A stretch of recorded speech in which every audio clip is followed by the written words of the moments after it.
नमस्कार दर्शक बंधु जय जगन्नाथ। आज हूँ डिसेम्बर 19 तारिख शुक्रवार। तेज विलंबन करी आसंतु नजर पकेबा आज दिन ओडिशा तथा देश विदेशर गुरुत्वपूर्ण खबर गुड़िक परवर्ती खबर जरूरी कालीन स्थिति रे रोगी को सुरक्षित एवं शीघ्र हॉस्पिटल रे पहुंचाइबा पई राज्य सरकार एक बड़ मास्टर प्लान प्रस्तुत करिसेंती। भुवनेश्वर खंडगिरी छकरू एम्स पर्यंत एक स्वतंत्र आंबुलांस कॉरिडोर निर्माण कराजिबो। पूर्त एवं आईन मंत्री पृथ्वीराज हरिचंदन अध्यक्षतार अनुष्ठित एक उच्च स्तरीय बैठक में यह निष्पत्ति निया जायछि। रोगी को गोल्डन आवर मध्य चिकित्सा जगाई देबा एही प्रकल्पर मूल लक्ष्य। खंडगिरी एम्स पर्यंत संपूर्ण रास्ता को 3 लेन रे परिणत कराजिबो। एथिमध्यरु गोटिए लेन केवल आंबुलांस चलाचल पई संरक्षित रहिबो। ए स्वतंत्र कॉरिडोर को हलदिया रंगरे चिन्हट कराजिबो। एथिरे जेपरि अन्य गाड़ी प्रवेश न करे सेथिपई सुरक्षा कर्मी नियोजित हेबा सह सीसीटीवी कैमेरा लगाजिबो। अमानिया गाड़ी चालकों ठारो भारी जरिमाना आदाय कराजिबो। दर्शक बंधु प्रत्येक दिन नुआ नुआ खबर गुड़ी को जानिबा को चाहूले चैनल टी को सब्सक्राइब करी लाइक शेयर मध्य कर दियंतु एवं आपनको मतामत कमेंट माध्यम रे जणांतु। परवर्ती खबर लोकसभा रे प्रबल हो हल्ला और हंगामा भितरे गृहीत हेला VBG रामजी बिल। विरोधी सांसद माने बिल कॉपी चिरी फिंगी प्रतिवाद करथिले। मनरेगा ना बदलाई नुआ योजना आनिबाकू सरकारको उद्यम को कांग्रेस और विरोधी विरोध करछंती। महात्मा गांधी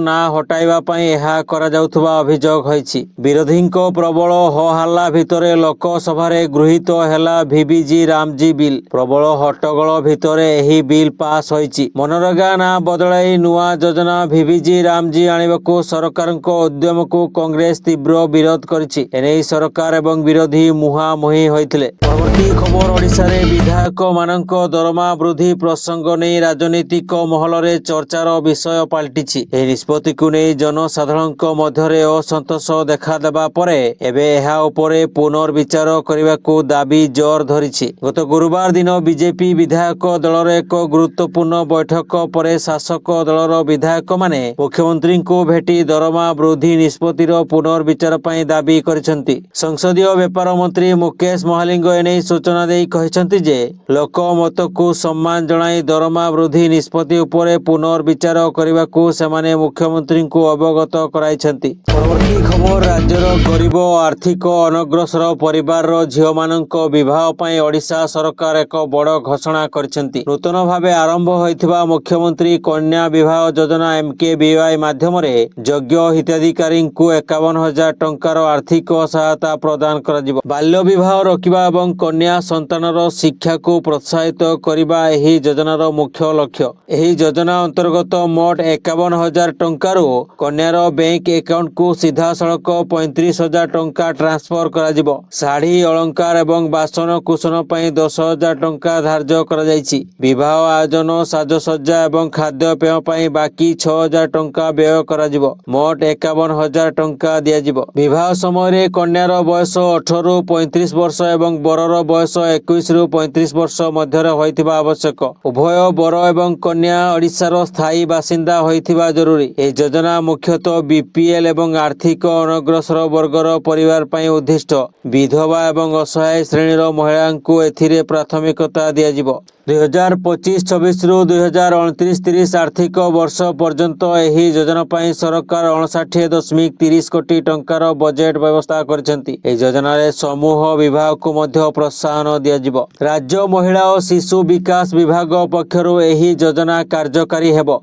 अंगनवाड़ी कर्मी गोष्ठी उन्नयन अधिकारी BDO एवं स्वेच्छासेवी संगठन माने हिताधिकारी चिन्हट एवं नथिपत्र जांच रे सहायता करिवे। परवर्ती खबर जेल पाचेरी रे लागिबो अत्याधुनिक AI कैमेरा। पाचेरी डेई बंदी खसिबाकू उद्यम कले बाजी उठिबो साइरन। जेल पाचेरी डेई अनेक बंदी फेरार हेउथुवा बेले एहाकू रोकिबा लागि बड़ पदक्षेप नेबाकू जाउछि जेल विभाग। कटक चौद्वार जेल रु 2 दुर्दांत अपराधी फेरार मारिया परे एबे जेल विभाग पशिछि चेता। एणिकी जेल सुरक्षा रे मुतयन हेबे AI कैमेरा। 18टी जेल रे लागिबो प्राय 300 AI कैमेरा। एथिलागी खर्च हेबो प्राय 2 कोटी टंका।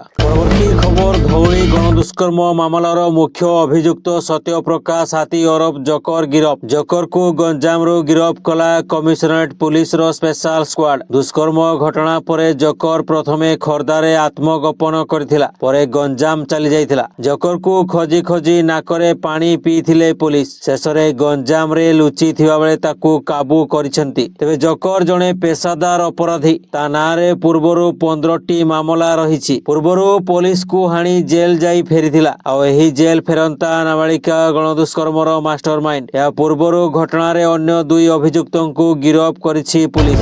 ପରବର୍ତ୍ତୀ ଖବର ଆଉ ହେବନି ବିଳମ୍ବ, ସବୁ ଅପେକ୍ଷାର ହେବ ଅନ୍ତ। ଦୀର୍ଘ 18 ମାସ ଧରି ନିଗମ ଓ ବୋର୍ଡ ପଦକୁ ନେଇ ଯେଉଁ ଚର୍ଚ୍ଚା ଆକଳନ ଚାଲିଥିଲା, ସେଥିରେ ପୂର୍ଣ୍ଣଚ୍ଛେଦ ଟାଣିବେ ମୁଖ୍ୟମନ୍ତ୍ରୀ। ସୂଚନା ଅନୁସାରେ ନୂଆ ବର୍ଷରେ ବାବୁ ଓ ନେତାଙ୍କୁ ନୂଆ ଦାୟିତ୍ୱ ଦେବେ ମୋହନ ସରକାର। ଆସନ୍ତା ଡିସେମ୍ବରରେ ସରୁଛି ମୁଖ୍ୟ ଶାସନ ସଚିବ ମନୋଜ ଆହୁଜାଙ୍କ କାର୍ଯ୍ୟକଳାପ। ହେଲେ ମନୋଜକୁ ପୁନଃ ନିଯୁକ୍ତି ମିଳିବ ନା ଓଡ଼ିଶା ପ୍ରଶାସନ ଦେଖିବ ନୂଆ ମୁଖିଆ? ତାକୁ ନେଇ ପାୱାର କରିଡରରେ ଚର୍ଚ୍ଚା। ମୋହନଙ୍କ ଭରସା ଜିତିଥିବା ମନୋଜଙ୍କ ନେତୃତ୍ୱରେ ଶାସନତନ୍ତ୍ରକୁ ଆଗକୁ ନେବାକୁ ଚାହୁଁଛନ୍ତି ସରକାର। ତେଣୁ ତାଙ୍କର କାର୍ଯ୍ୟ ଅବଧିକୁ ଆଉ 6 ମାସ ବୃଦ୍ଧି କରିବାର ଯଥେଷ୍ଟ ସମ୍ଭାବନା ରହିଛି। ପରବର୍ତ୍ତୀ ଖବର ପ୍ରଧାନମନ୍ତ୍ରୀ ନରେନ୍ଦ୍ର ମୋଦିଙ୍କୁ ଅର୍ଡର ଅଫ ଓମାନ ସମ୍ମାନରେ ସମ୍ମାନିତ କରାଯାଇଛି। ମସ୍କଟ ରାଜପ୍ରସାଦରେ ଆୟୋଜିତ ଏହି ସମାରୋହରେ ଓମାନ ସୁଲତାନ ହାଇଥମ ବିନ୍ ତାରିକ ଏହି ସମ୍ମାନ ପ୍ରଦାନ କରିଛନ୍ତି। ଭାରତ ଓମାନ ସମ୍ପର୍କ ନେଇ ଦୂରଦୃଷ୍ଟିପୂର୍ଣ୍ଣ ନେତୃତ୍ୱ ଏବଂ ଅବଦାନ ପାଇଁ ଶ୍ରୀ ମୋଦିଙ୍କୁ ଏହି ସମ୍ମାନ ପ୍ରଦାନ କରାଯାଇଥିବା ଜଣାପଡ଼ିଛି। ପରବର୍ତ୍ତୀ ଖବର ଦେଶରେ କ୍ଷୀର ଏବଂ କ୍ଷୀରଜାତ ଦ୍ରବ୍ୟରେ ବଢୁଥିବା ଭେଜାଲ ଏବଂ ମିସ୍ ବ୍ରାଣ୍ଡିଂ ସମସ୍ୟାର ସମାଧାନ ପାଇଁ ଭାରତୀୟ ଖାଦ୍ୟ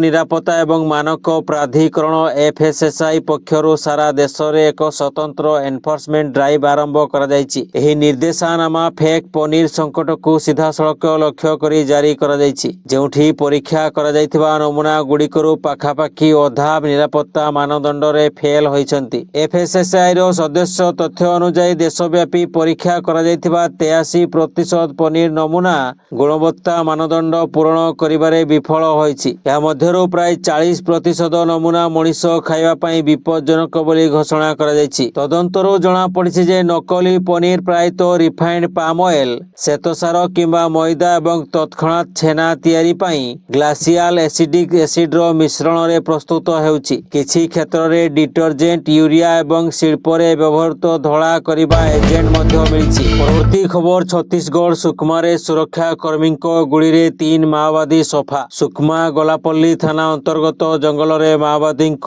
ଉପସ୍ଥିତି ନେଇ ସୂଚନା ମିଳିବା ପରେ ଆକ୍ସନ ମୋଡକୁ ଆସିଥିଲା DRG ଟିମ୍। ଏହି ସମୟରେ ଉଭୟ ପକ୍ଷଙ୍କ ମଧ୍ୟରେ ଗୁଳି ବିନିମୟ ହୋଇଥିବା ବେଳେ 3 ଜଣ ମାଓବାଦୀଙ୍କ ମୃତ୍ୟୁ ଘଟିଛି। ପରବର୍ତ୍ତୀ ଖବର ଓଡ଼ିଶା ବନ ବିଭାଗ ପକ୍ଷରୁ କିଣାଯାଇଥିବା ମହିନ୍ଦ୍ରା ଥର ଗାଡ଼ିର ମଡିଫିକେସନ ଖର୍ଚ୍ଚକୁ ନେଇ ଏବେ ବଡ଼ ବିବାଦ ମୁଣ୍ଡ ଟେକିଛି। 51ଟି ଥର ଗାଡ଼ି କିଣା ଏବଂ ସେଥିରେ ହୋଇଥିବା ମଡିଫିକେସନ ଖର୍ଚ୍ଚକୁ ନେଇ ବିଭାଗରେ ହଇଚଇ ସୃଷ୍ଟି ହୋଇଛି। ଏହି ଘଟଣାରେ ବିଭାଗୀୟ ମନ୍ତ୍ରୀ ଗଣେଶ ରାମ ସିଂ ଖୁଣ୍ଟିଆ ତଦନ୍ତ ନିର୍ଦ୍ଦେଶ ଦେଇଛନ୍ତି। ମିଳିଥିବା ସୂଚନା ଅନୁଯାୟୀ ଗୋଟିଏ ଥର ଗାଡ଼ିର ଟପ୍ ମଡେଲର ମୂଲ୍ୟ ପ୍ରାୟ 19 ଲକ୍ଷ ଟଙ୍କା ହୋଇଥିବା ବେଳେ ବନ ବିଭାଗ 14 ଲକ୍ଷ ଟଙ୍କାର ଗାଡ଼ି କିଣିଥିଲା। କିନ୍ତୁ ଆଶ୍ଚର୍ଯ୍ୟର କଥା ହେଉଛି ପ୍ରତି ଗାଡ଼ି ପଛରେ ପ୍ରାୟ 10 ଲକ୍ଷ ଟଙ୍କାର ମଡିଫିକେସନ ବା ପରିବର୍ତ୍ତନ କରାଯାଇଛି। ଗାଡ଼ିରେ ଏପରି କି ପରିବର୍ତ୍ତନ ହେଲା ଯେ ସେଥିପାଇଁ ଏତେ ବଡ଼ ପରିମାଣର ଅର୍ଥ ବ୍ୟୟ ହେଲା, ତାହା ଏବେ ସାଧାରଣରେ ପ୍ରଶ୍ନବାଚୀ ସୃଷ୍ଟି ହୋଇଛି। ପରବର୍ତ୍ତୀ ଖବର ପାକିସ୍ତାନର ପେଶାଦାର ଭିକାରୀମାନେ ଏବେ ବିଶ୍ୱ ସ୍ତରରେ ଦେଶ ପାଇଁ ଏକ